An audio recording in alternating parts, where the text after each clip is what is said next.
Guys मेरो नाम के हामी अस्ति क्वेश्चन टाइपको बारेमा चर्चा गरिरहेका थियौं। हामीले अस्तिको भिडियोमा यो 5 वटा पोइन्टको बारेमा चर्चा गरेका थियौं।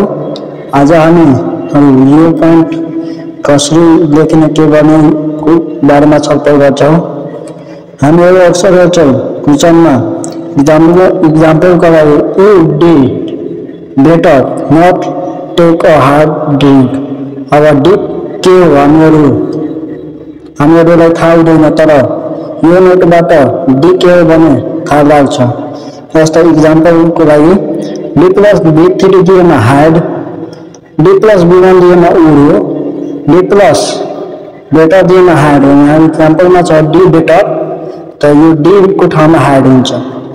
जस्तै इज प्लस बी4 इज प्लस बी4 को is, D plus rather would, S plus बी3 हैज, अनि डबल आई प्लस b1 दिएको भए विल साल हुन्छ। अनि क्वेश्चन टाइममा अल प्लस आ दिएमा दे हामीहरू त्यहाँ लेख्छौं।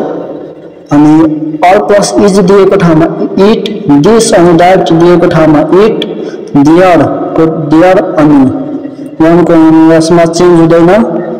जस्तै हिस इट मा विल को विल हुन्छ भने पॉइंट, आई देखि साल हुन्छ भने शान्त हुन्छ। हामीहरू यस्तो भिडियो बनाउँछौं। कृपया फलो र युट्युब च्यानलमा गएर सब्स्क्राइब गरिदिनु होला। मिल्छौं अर्को भिडियोमा। Okay bye.